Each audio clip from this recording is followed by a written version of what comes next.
Magandang araw po sa inyong lahat mga kamatsas. Tutok pa rin tayo dito sa US Chess Championship, round number 7 na at unahin nating i-analyze ang naging laro ni Wesley kontra kay Levon Aronian. At mamaya po, pakita ko sa inyong standing after round number 7. Ang ginawa ni Levon, nag-E4, E5 si Wesley, Knight F3, Knight C6, Bishop C4. Ayan, medyo naawat muna sa Bishop B5, Ruy Lopez na palagian nating nakikita. Knight F6, D3, suporta sa E4, at nag-D5. Dito medyo kakaiba kagad ng binitawan ni Wesley. Kasi usually Bishop C5 yan, Gyoko Piano, o kaya Bishop E7, yung natural na Italian game. Pero dito, nag-D5. Kung tawagin pala ito ay Italian game, modern Bishop's opening variation. Nag-castle, Bishop E7, Rook E1, and F6. Ayan, medyo kakaiba, no? Katakot mag-castling sa side ni Wesley kasi nga, buhay na buhay yung diagonal ng Bishop. At nag-A3. Maaga pong nag-apply dito si Levon ng novelty. Sa dinami-dami ng tinitira dito, H3, D4, C3, at iba pa, A3 novelty. Ang A3 na nakikita ko dito, ang plano ay pag nag-knight A5, aatras kagad ang bishop sa A2 para maminti na ang diagonal dyan. Ayun. Nag-bishop G4 si Wesley. Na-realize niya na kailangan kasing mag-H3 talaga eh. Pero pinabayaan eh. Naka-bishop G4, H3, syempre bishop H5. Sa una kagad mga kamatsas, huwag nyo pong basta-basta kakapturein ito ha. Kasi pag kinapture nyo, bagamat may threat dyan pero magda-knight B6 lang din. Later on ay magda-knight D4. So hindi po basta-basta pinagpapalit ang bishop ng maaga sa knight sa ganitong sitwasyon. Kaya mas maganda pin muna para nakaka-pressure. Nag-knight C3. Isa pang kakaibang binitawan ni Levon. Usually po ang knight dito dinidevelop yan para suportado yung knight sa F3. Pero dito, knight C3, tinanggap ni Wesley ang exchange. At nag-knight A5, bishop A2. Kung tutuusin, alam naman ni Wesley na pag knight A5 may bishop A2. Parang threat lamok. Pero may plano C5. Ayun. Naiipit kasi ng knight yung C-pawn at C5 para siyang lumalabas na reverse Maroczy bind. Ayan, parang itsura ng puti ito na binabind yung D4 para hindi maka D4 ang puti. Bishop E6. Ayan, ito pang isa sa malalim na in-apply ni Levon, no? Positional technique.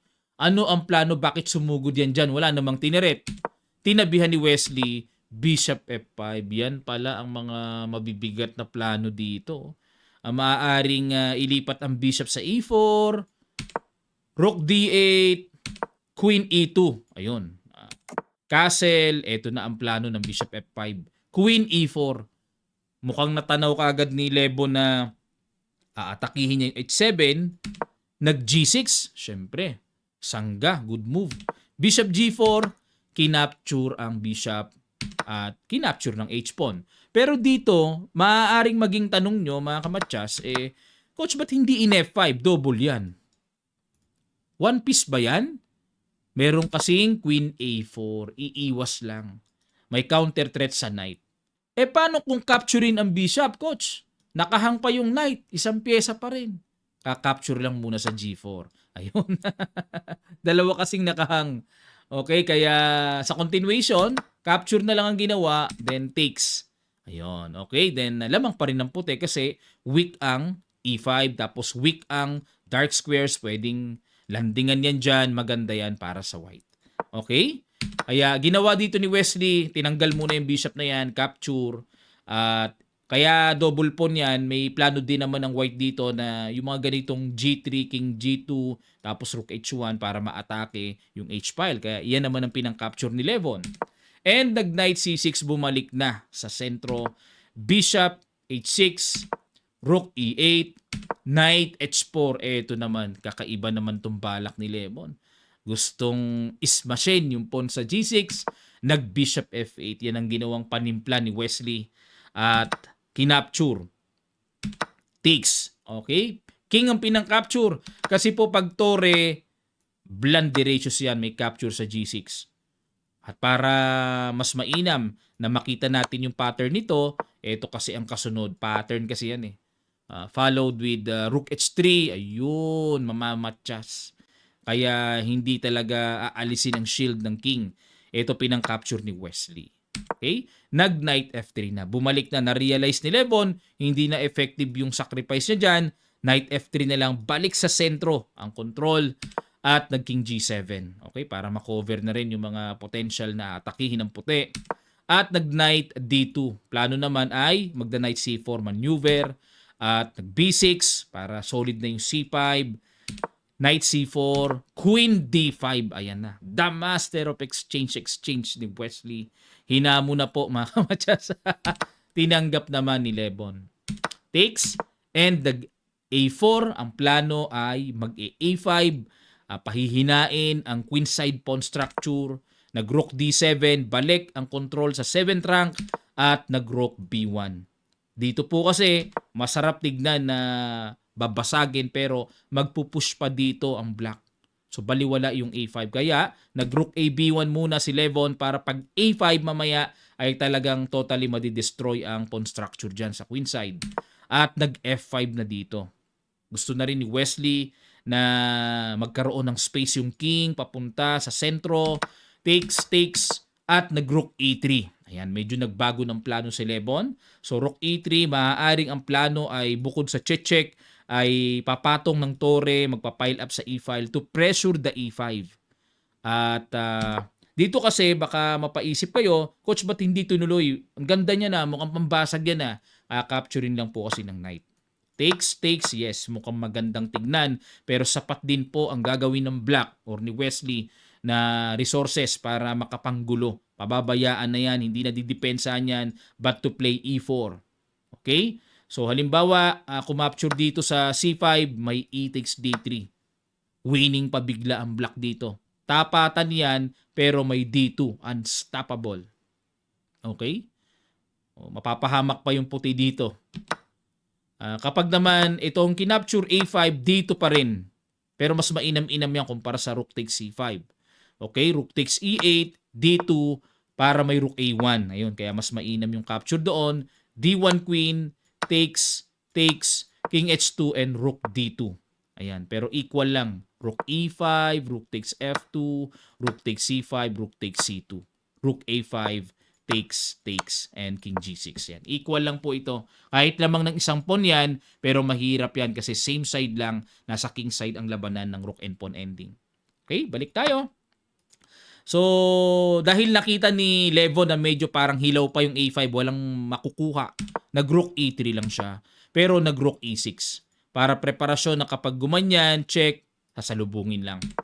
G3. Ayun, dahil yung check ay sasalubungin lang, lalabas check lamok, nag-G3 dito. Naghanap na lang ng ibang plano si Lebon na King G2, Rook H1 na tingin ko mas makakapagbigay ng pressure. So, King F6 para additional support sa E5. King G2, ayan na yung plano, mag-Rook H1 na, at nag-H5. Rook E1. Okay, pinilahan muna yung E5, pinilahan din ang depensa.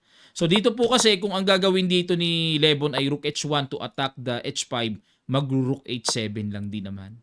Okay, baliwala yung Rook H1 eh. So kaya ginawa, nag-Rook E1, may mga plano to play F4 para i-pressure ang ipon, pero pinaghandaan talaga ni Wesley. Sige, hindi ka makaka F4. May support ang tore. Nag-King H3, plano lalapitan yung pawn, pero nag-Rook E8 lang. Natanaw ni Wesley na, yan, bumalik lang si Lebon. Natanaw na hindi healthy sa puti na mag-King H4 para ang intention ay atakihin or kunin ng pawn H5. Masyadong maaga pa. Pagpalagay ng capturing yan, may Rook H8, matchas ang White King. Yan po yung mga planuhan. Ano? Merong mga dapat depensahan sa pyesa natin. Meron namang hindi, hayaan mo lang. Okay? Kaya na-realize yan ni Lebon na imbis na lumapit, tago uli. Rook E7, nagbago ng plano, inatake na, and Rook H7. Tamang depensa lang. Rook E2, Rook H8, Rook He1, balik uli sa E-file. King H3, Rook E7, Rook E3, abang-abang, Rook E6. Abang lang din si Wesley. Ano gagawin mo, Lebon? Parang ganon. At nag-Rook E7, dito po ay nag-agreed draw sila. Accuracy ni Lebon 96.9 at si Wesley naman ay 97.1%. Okay, mga kamatsas.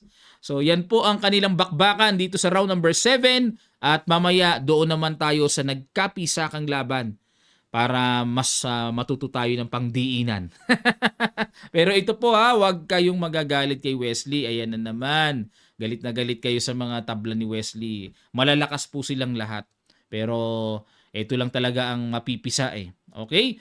So after round number 7, nangunguna dito si Fabiano Caruana with 4.5 points, a Wander Liang with 4 points, at Levon Aronian, Hans Smoke Niemann, Ray Robson 3.5 points, Sam Sevian, hanggang kay Sam Sevian, 3 media.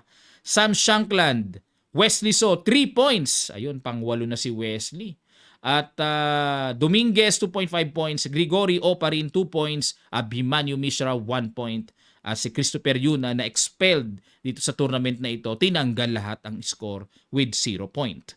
Okay, kailangang mag-abang lang tayo ng pagkapisa ng score ni Wesley. Biglang taas yan.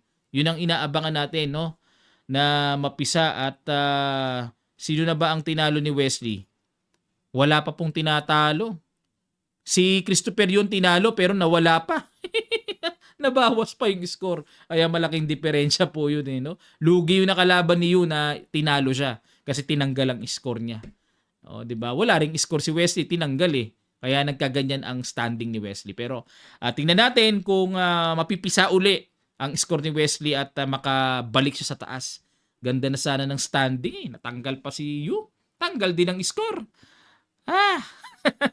Maraming salamat po mga kamatyas. At mamaya analyze naman natin ang naging laro ni Hans Smoke Niemann. Maganda raw po ang naging laban. Yan ang aabangan natin sa susunod. At sa mga gusto pong mag-enroll, mag-register sa group training online ni Coach IM Kamatyas, ang details and registration form po ay available sa ating comment section below. Nakapin lang. Click nyo lang po para makapag-register na kayo. This coming November po ang training na yon. Maraming salamat. Magkita-kita pa tayo sa mga susunod pang chess updates.